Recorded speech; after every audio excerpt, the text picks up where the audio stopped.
finalmente o penúltimo vídeo dessa série de vídeos do ATLS 10ª edição. E agora eu vou falar sobre trauma na gestante. Como de costume, eu sempre me apresento de forma dinâmica, de forma rápida, para que você não perca seu tempo. Meu nome é Franklin Andrade, eu sou cirurgião geral e vascular, instrutor do curso ATLS há muitos anos, professor universitário, além de outras atividades que não são relacionadas à medicina. O livro do ATLS da 10ª edição foi o guia para todas essas aulas. Todos os slides foram feitos por mim. Todas as imagens são do meu arquivo pessoal ou estão disponíveis na internet ou foram adquiridas por mim em sites de vendas de imagem. Portanto, eu tenho autorização para utilizá-las. As aulas, é importante que você saiba disso, não substituem os cursos ATLS, ATCN, se você for enfermeiro ou enfermeira, PHTLS, que é o pré-hospitalar, etc. São aulas para apoio. A estratégia do ATLS tem por finalidade padronizar o atendimento no intuito de diminuir a mortalidade obedecendo prioridades. E essas prioridades são o ABCDE, que nós falamos desde a aula do primeiro capítulo. Nós falamos da via aérea e controle da coluna cervical, o B de breath, respiração, C de circulation e parada do stop the bleeding, parada do sangramento, D de disability, o C de circulation shock, parada do sangramento, D de disability, que é o exame neurológico, escala de Glasgow e resposta pupilar, e o E de exposição e controle da hipotermia. Então não ultrapasse, não mude essa sequência, e é importante que você saiba que o atendimento ocorre de forma simultânea. Se você treinar toda a sua equipe estiver familiarizada com o atendimento das vítimas de trauma, todo o atendimento ocorrerá simultaneamente e você vai obter sucesso em grande maioria desses atendimentos. O ATLS salva vidas e muda a história das pessoas. Hoje, a meu ver, todo médico que se forma deveria fazer o curso ATLS, fazer o ACLS, fazer o PALS, que é de pediatria. E se for trabalhar no SAMU, que nem todo mundo quer trabalhar, se for trabalhar com o pré-hospitalar, tem que fazer o PHTLS, que é o pré-hospitalar. Esses cursos são de extrema importância para que você, que sai do seu curso de medicina sem saber de quase nada, pois as faculdades estão jogando você no mercado e não se importam com isso, tenha mais segurança no atendimento aos seus pacientes. Hoje eu vou falar sobre gestantes, o trauma na gestação. É importante que nós saibamos as alterações que acontecem na gestante. É importante que você saiba que ocorrem mudanças estruturais e funcionais na gestante que influenciam sua avaliação por alterarem os sinais e sintomas. Eu poderia resumir essa apresentação aqui com uma única frase: o feto não terá importância primária no atendimento à gestante. Retire isso de sua cabeça. O feto precisa da mãe viva para que ele sobreviva. Então você vai atender primeiro a mãe. Quando você faz um melhor atendimento para a mãe, você já está fazendo um excelente atendimento para o feto.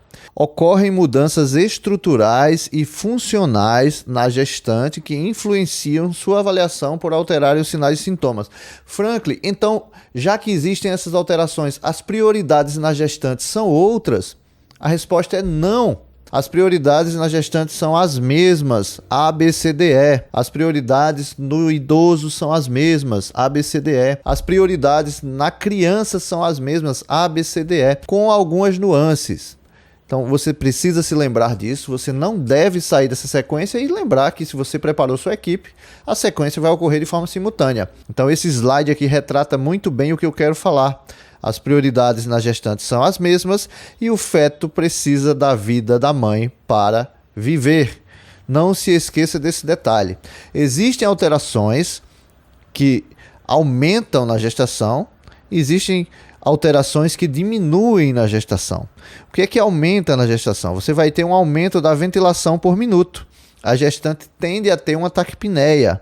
Você vai ter um aumento de volume sanguíneo, você vai ter uma hipervolemia fisiológica na gestação, chegando até a 20% a mais da volemia. Por consequência disso, a gestante vai apresentar sinais de perda volêmica depois, comparando-se com uma não gestante.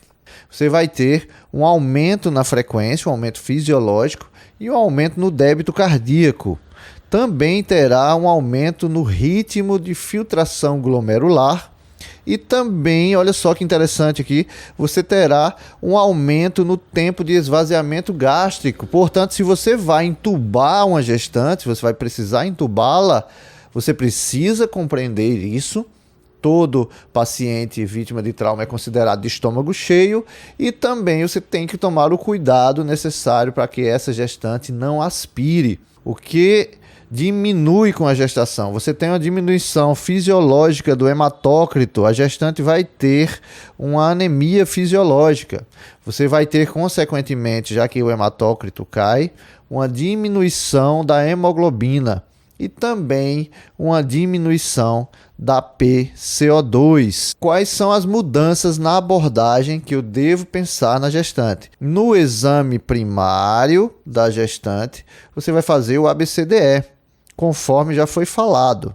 Porém, entre o exame primário e o exame secundário, e quando eu faço o exame secundário, Franklin, quando eu fiz o A, o B, o C, o D e o E, a paciente estabilizou, eu fiz todos os adjuntos do exame primário, eu fiz ultrassonografia se precisasse, se eu precisei, eu fiz radiografias, eu fiz exames diversos, eu já estabilizei minha paciente. Se eu tenho tempo e isso não vai retardar a minha transferência, eu posso partir para o exame secundário.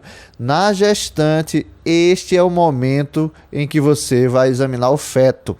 Franklin, existe um outro momento? Sim. Quando você estiver lá no seu C, na letra C, você vai procurar lugares em que pode ter sangramento, tórax, abdômen, pelve e osso longo. E no abdômen, você está examinando, você pode fazer o FAST e dessa forma você pode, não está errado se você avaliar os batimentos cardiofetais. Não há erro nisso, inclusive isso está no livro. Você pode sim, neste momento em que você está abordando a letra C da sua paciente, você está buscando fontes de sangramento, tórax, abdômen, pelve e osso longo, e o local, né? Você tem que investigar isso também. The far and the floor. Então, está errado abordar o feto nesse momento? Batimento cardiofetal? Você não vai fazer nada que seja mais do que isso. Não está errado. Porém, digamos que você não fez, você está preocupado necessariamente com a abordagem primária dessa paciente. Então, em que momento? O momento que você faz a avaliação do feto, o exame fetal, é entre o exame primário e o exame secundário. E claro, você já pensou, se você tem dois pacientes, se você tem uma gestante e você tem um feto, você vai precisar de uma avaliação obstétrica e você vai precisar de uma avaliação de um neonatologista, de um pediatra que vai avaliar essa criança e vai ver quais os cuidados que ela precisa. Depois disso, a avaliação secundária da gestante, caso você disponha de tempo suficiente para isso, a sua avaliação secundária não será feita se você vai transferir essa paciente se ela for feita retardar. Então você não vai retardar a sua transferência e depois tratamento definitivo e você vai transferir para um hospital que possa trazer os cuidados para essa gestante. Franklin, eu tenho uma gestante com um tiro no abdômen, mas eu não tenho um hospital que tenha cirurgião geral e obstetra. Para onde eu transfiro? Você vai transferir inicialmente para o lugar que vai salvar a gestante. Vai ter um cirurgião geral que vai operar, vai ter um neurocirurgião, ela bateu a cabeça e ela pode falecer. Eu vou primeiro mandar para um hospital que tenha neurocirurgião, já que ela está com quadro clínico de um hematoma epidural, ou eu vou enviar para um hospital que tem obstetra? Obviamente, Seu exame primário é ABCDE, é o que vai levar a gestante ao óbito mais rápido. Então você vai transferir para o hospital em que você tem neurocirurgião para que seja tratada a gestante, dessa forma consiga tratar o feto, já que você está tratando a gestante. E depois essa paciente vai ser transferida para um obstetra. Já me aconteceu de precisar de uma avaliação com o obstetra e eu liguei para um amigo. Telefonei e esse amigo veio ao hospital onde eu estava como cirurgião geral. Qual o problema? Você vai usar sua inteligência, você vai usar sua influência, sua rede de amizades para resolver problemas. É para isso que os amigos servem.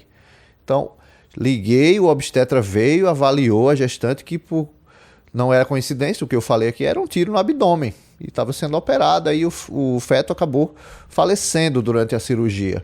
A gestante veio a falecer 2 a 3 dias depois, mas da cirurgia geral ela viveu.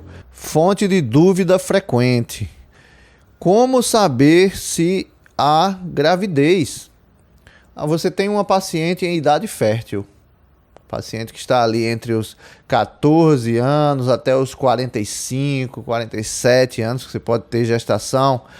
Como eu sei se essa paciente está gestante? Você tem alguns sinais, mas digamos que você não tenha sinais. Essa paciente está no início da gestação. Então existem formas de você saber. A primeira forma é perguntar para essa paciente. Você está gestante? Sua menstruação está em dia? Você pode estar gestante? Segunda forma, o útero aumentado. Então você vai ter alterações no tamanho do útero compatíveis com a idade gestacional. E nós vamos ver aqui adiante. E também você tenha um teste de gravidez em idade fértil. Então por isso que a gente fala, paciente do sexo feminino em idade fértil, beta-HCG. Não, mas ela garantiu que não está gestante. E aí eu faço igual ao Gregory House, do seriado House.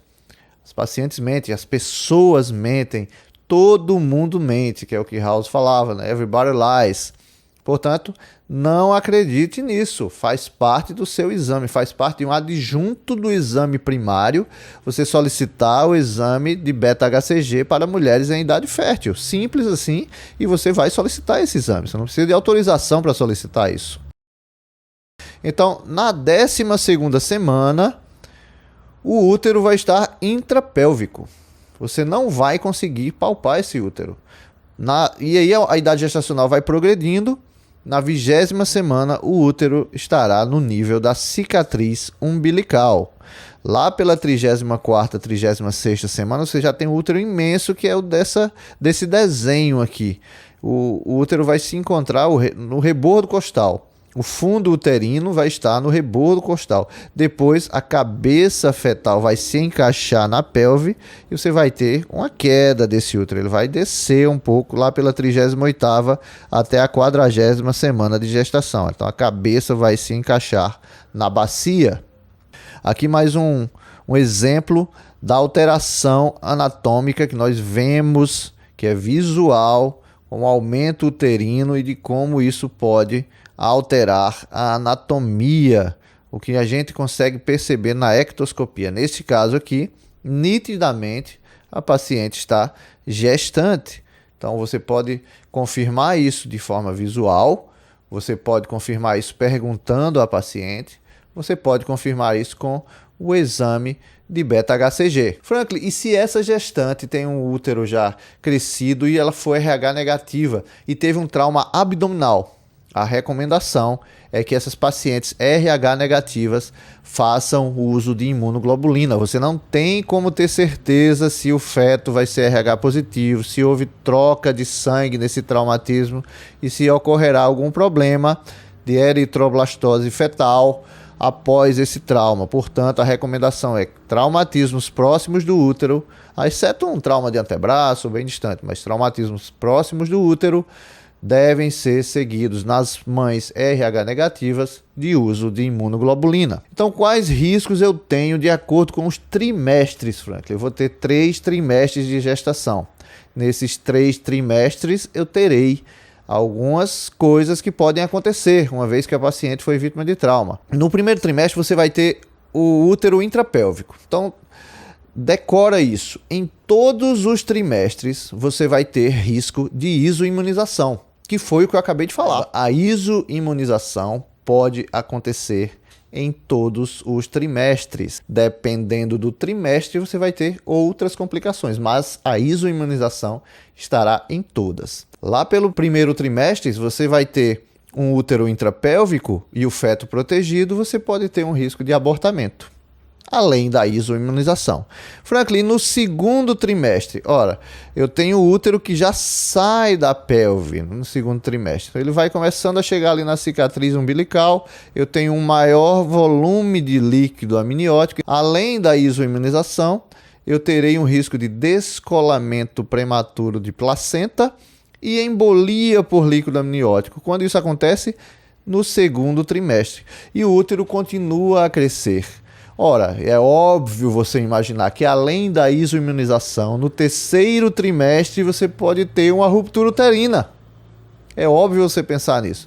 Então lembra do que eu falei do segundo trimestre e agora no terceiro trimestre você vai ter um útero de paredes finas, então risco de lesão uterina, risco de descolamento prematuro de placenta, risco de lesão fetal, embolia por líquido amniótico e isoimunização. Então tudo o que aconteceu lá no segundo trimestre você vai ter aqui no terceiro trimestre, mais o risco de lesão uterina, mais o risco de lesão fetal. Então não se esqueça disso. Este diagrama aqui do slide vai demonstrar para você o que acontece. Então no primeiro trimestre, que eu já falei, abortamento e imunização. A isoimunização vai estar em todos os trimestres. No segundo, DPP e embolia por líquido amniótico. No terceiro, DPP, embolia por líquido amniótico e isoimunização, lesão uterina e lesão fetal. Não se esqueça disso. E na minha abordagem, Franklin, eu vou abordar o A. Como é que eu vou pensar nesse A? Lembre-se que você tem um retardo de esvaziamento gástrico, risco de aspiração. No B, o que é que eu vou ter diferente, Franklin? Você vai ter uma dificuldade de ventilação, dependendo da idade gestacional. O útero vai começar a comprimir o diafragma, colocando as alças para cima também. E aí você vai ter uma dificuldade de ventilar essa paciente. E se você for precisar drenar o tórax, cuidado. Cuidado se o útero estiver muito crescido para você não drenar o abdômen. Então vai lá no quinto espaço, talvez até um pouco mais acima se você não tem segurança. E como é que eu faço isso para localizar o quinto espaço?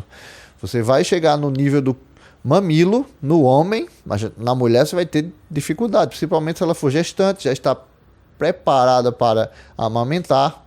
Então você pode fazer 4 a 5 dedos abaixo da axila, entre a linha axilar anterior e média, e você pode também se embasar no suco mamário, na região do suco mamário, ou seja, abaixo da mama.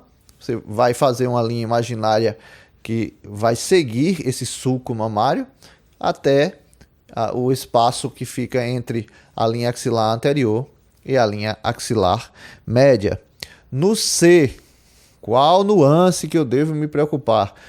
No C eu tenho choque hemorrágico, eu tenho que parar o sangramento, porém lembre-se que a gestante tem uma hipervolemia que é fisiológica, então pode ser que você tenha a manifestação do choque tardia. Então você vai começar com a infusão de líquidos da mesma forma e o atendimento é igual. Fez os 1000 ml. A paciente não respondeu ou teve uma resposta parcial, você começa a fazer concentrado de hemácia, plasma fresco, plaquetas. Franklin, quanto eu devo fazer? E agora eu vou falar uma coisa que eu acho que não falei nas outras aulas. Na abordagem do choque hipovolêmico do tipo hemorrágico, a prescrição de hemoderivados é empírica.